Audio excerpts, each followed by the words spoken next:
Welcome to SVG-TV News for today, Thursday, December 3rd, 2015. I'm Lafren Fraser with the details. Leader of the ULP, Dr. Ralph Gonsalves, says that his government spent some $100 million on bananas and that the industry will not see a revival of similar quality to its glory days. Dr. Gonsalves was at the time addressing students at the St. Vincent and the Grenadines Community College in an interactive session earlier today. To see from 1994-95 a continuous decline in the banana industry because of the change in nature of the banana regime and the market condition for bananas. So that a policy which spoke towards first of diversifying around bananas has been altered to diversifying with bananas. The banana industry is on the up because we are exporting now to the United Kingdom and we are selling more to the region. And if you go about, you will see that there's a resurgence, but there's not going to be a resurgence of the kind which we had hitherto. By the way, my government has spent over $100 million keeping the banana industry afloat since 2001. And I can give you what they are. The ULP leader noted that while there has been negative and marginal growth, the deficit has been manageable. He accused the NDP of playing the figures to suit them. 2011,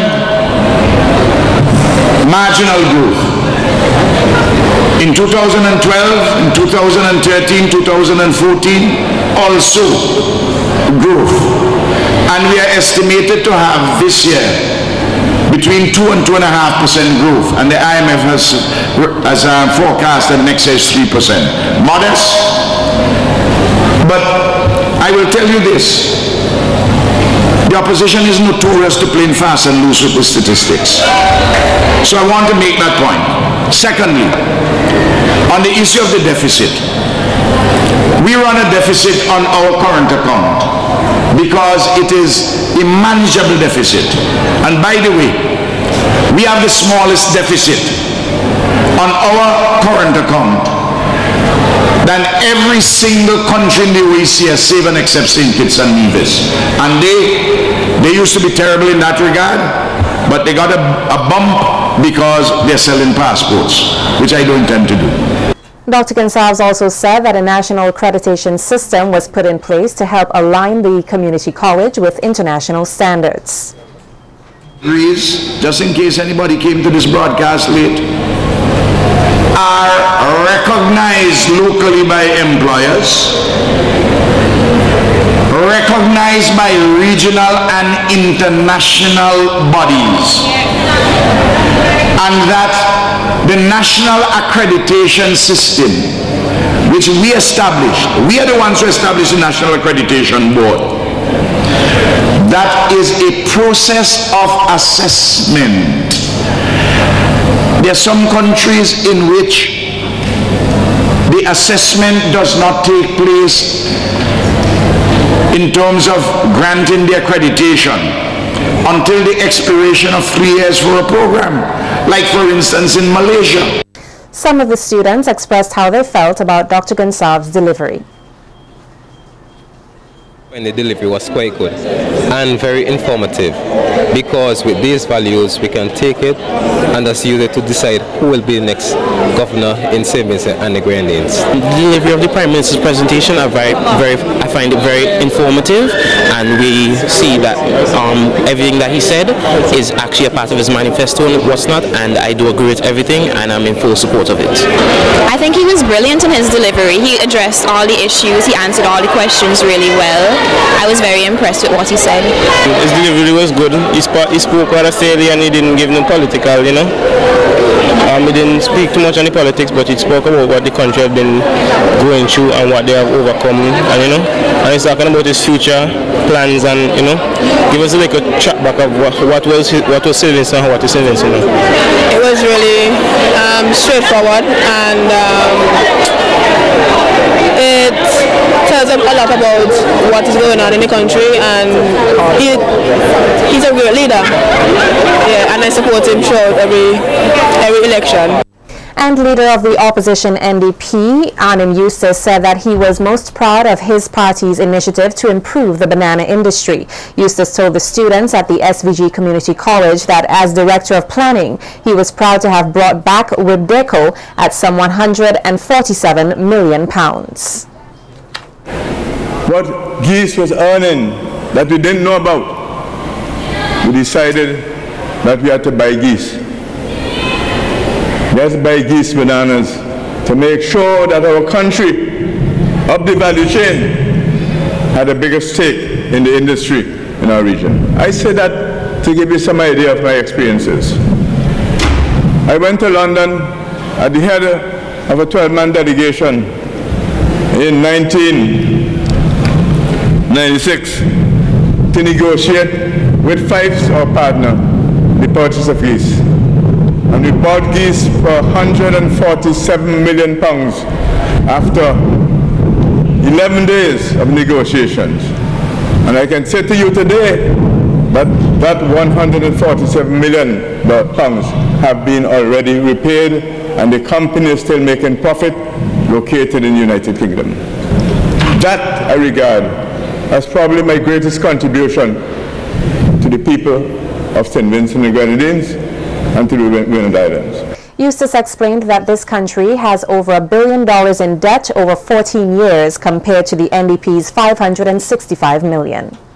But the national debt today in 2015 is $1,593 million. $1 billion more under this administration alone in the period of 14 years. Where NDP spent $300 million in the 17 years they're in office. I want people to understand these things. Many of us talk very glibly because information is not provided. But I'm providing some today. I take these things very, very seriously. These are the matters of finance and our fiscal situation which determine how our country grows, determines how our country develops. We can't skylap with that. Eustace also said that he had no apology for the criticisms he made regarding the accreditation and quality of programs of the St. Vincent and the Grenadines Community College. The information was based on a certain amount of research and on some discussion with the Ministry of Education. And indeed, the Honourable Minister in July 2015 confirmed in Parliament that the associate degrees were not accredited. What I want to deal with,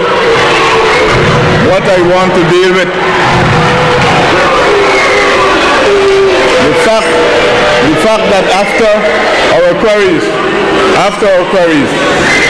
there were a lot of denials.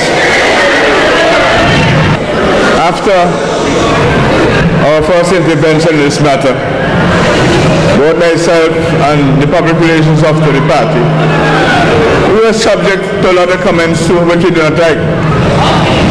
But what I want you to tell me is on what basis the minister said that no associate degrees are accredited. Some of the students also expressed their opinions of Mr. Eustace's address.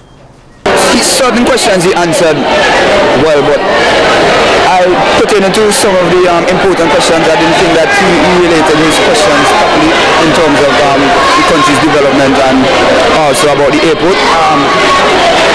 I don't think he did well.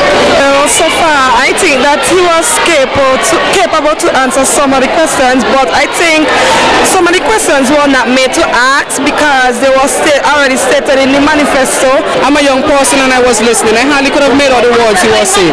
Right? I'm a first-time voter from Barely, Central Leeward, and believe me, if this was the chance to change my mind from supporting the Unity Labour Party, he could never do it. He did well. To me, he answered the question beautifully. As she just stated, some of the questions weren't made to be asked, but I found that he answered them good and he explained himself good. So had clarified himself properly, I believe that they're just being biased. He tried to beat around the bushes with answering his questions. He didn't answer him clearly as we wanted him to answer. So. I think he did excellent by answering all the questions properly and appropriately. What exactly were you impressed with? I was impressed with mostly his plans, what he has planned if he gets elected as Prime Minister. What about, how do you think Mr. Eustace did? Well, I think he did extremely well. He answered the questions the best of his ability, and it was a good feedback from getting from the NDP party. What exactly were you impressed with? What area did he impress you with? In the fact of the plans, main plan was agriculture. We don't have much resources in St. Vincent Grenadines, but we have land. I don't think he did very well because most of the questions he strayed a little and he did not answer them at all. He went places where he should not have gone.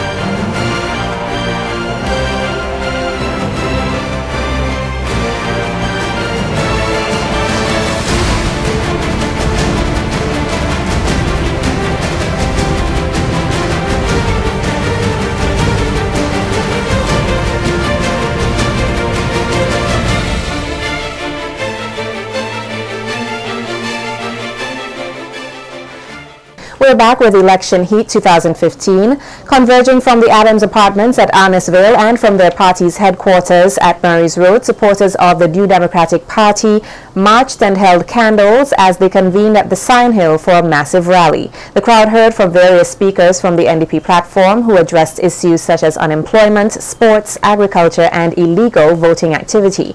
Daughter of the leader of the New Democratic Party, Maya Eustace, condemned what she termed as hate speech that has been coming from the Unity Labour Party's camp. She claimed that while the NDP did not have any female candidates for the upcoming December 9th general elections, in the past, the candidates they presented for the last elections were berated and demeaned by the ULP camp. Y'all know what's hate speech? Hate speech is what I will never tire of telling you they said about my father, which is that he is essentially so black that he is invisible. How did they say it? They said that if Ralph Gonsalves and Arnim Eustace were walking down the street at night and George Bush was coming in the opposite direction, George Bush would only see Ralph Gonsalves. That is hate speech. When they say that only one with the face of Jesus, knowing that in Vincentian churches all over, the picture of Jesus is a white man with blonde hair and blue eyes. When they said that only one with that face could lead this nation.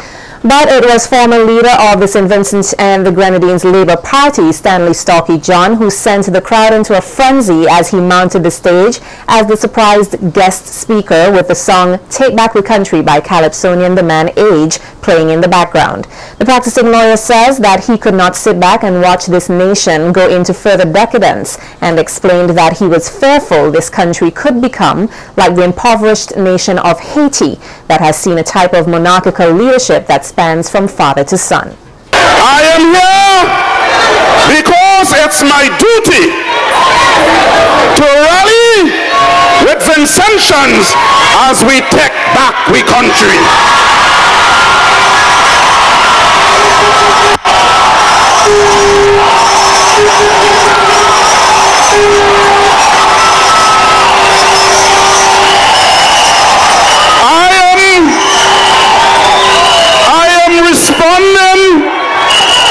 I am responding to the call of the manage who is the voice of the masses.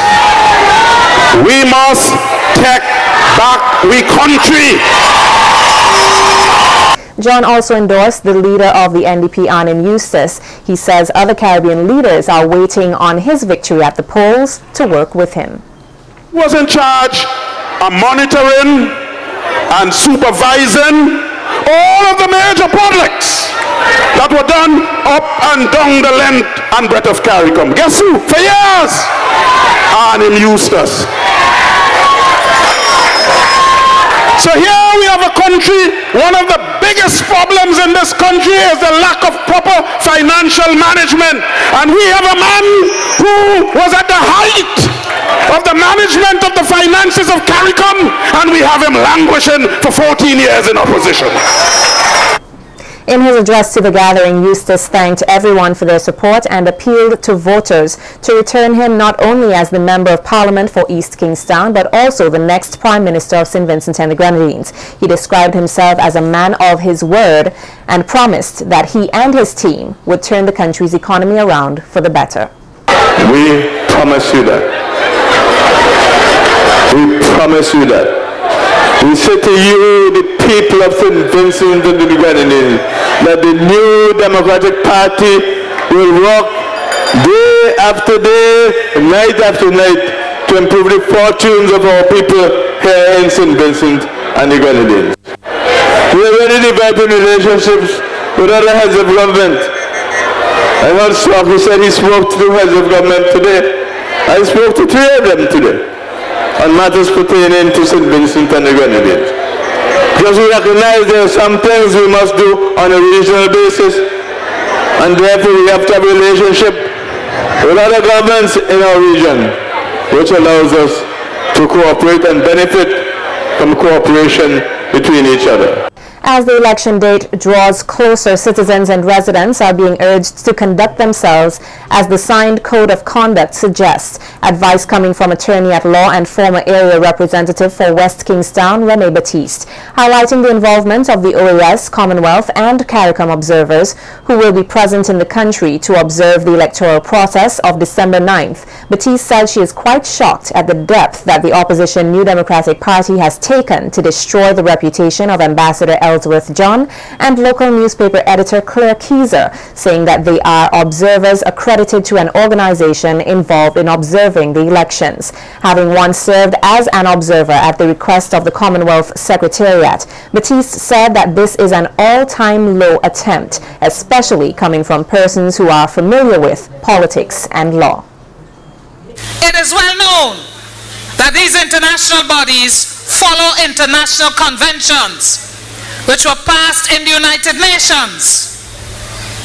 So, the NDP could swing high, swing low. Facts are facts. And neither Mr. John nor Ms. Keyser have been invited nor asked to observe the elections in their own home country. The supervisor of elections, Mrs. Finlay, she was invited to observe elections in Australia and I think in Ghana as a member of the Commonwealth Secretariat Observation Group. So I want to make it clear, crystal clear. I know there are people who love to make mischief. If you want to win a contest, go to the voters with clean hands and stop telling lies. Batiste said that it is time enough that the NDP desists from these disheartening ways, as they have and will never be able to fool the public with false accusations. Because your lies didn't work in 2001, it didn't work in 2005, it didn't work in 2010. And trust me, in 2015, all the little children, they have the computer and they can Google Commonwealth Secretariat and read it back to their parents and let their parents know what they're reading. Because we put that computer, that laptop in the hands of your children. The Unity Labour Party candidate for West Kingstown, Debbie Charles, has called out again the NDP members for their continued disrespect and disregard to their constituents and people of SVG.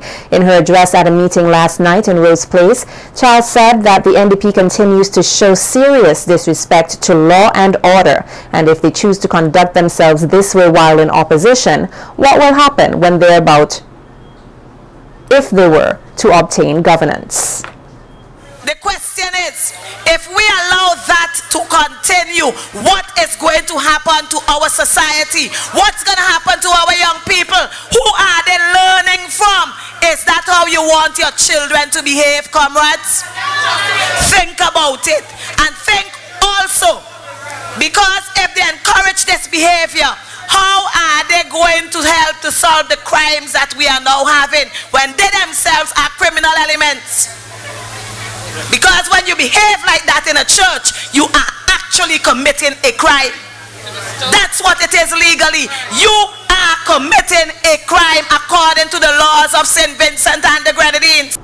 Charles said that the ULP, like herself, has been devoted to serving the people and has never chosen to disrespect or pull down persons in society. Citing her efforts as a teacher in serving the people, Charles said past experience has molded her into an exemplary candidate and that she's ready to serve the people of West Kingstown.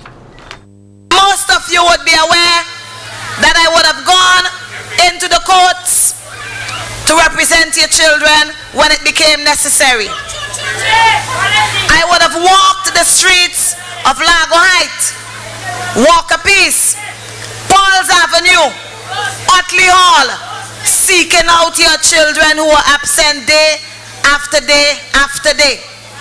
Comrades, that's representation for children. It tells me, comrades, that if I can do that for your children, I can do it for you at a higher level. Because representation is not sitting in an office. Representation is not putting on a jacket and tie and making people look at you as larger than life or larger than them. Representation is going out, coming into the communities to listen to you, to consult with you, to find out what your needs are and then seeking to redress them.